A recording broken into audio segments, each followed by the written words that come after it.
Today I'm gonna show you how to, before I go eat.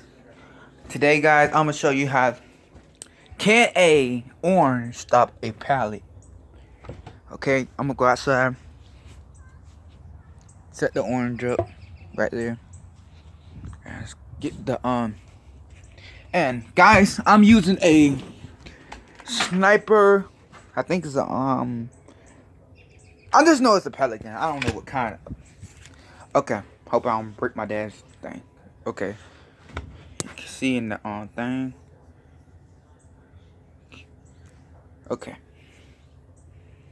Alright. You see? I can hit it. Okay, here we go.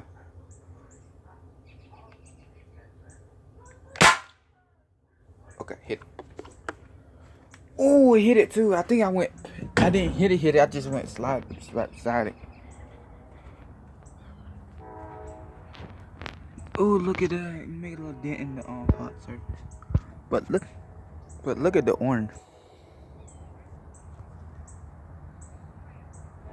It tore that orange up, guys. See? Well, this is what a pallet can go through an orange. Well, it cannot stop. A pallet cannot go. Well, I can't say it didn't went through. Well, guys. Well, an orange cannot stop a pallet. Thank you for watching and subscribe and like this video.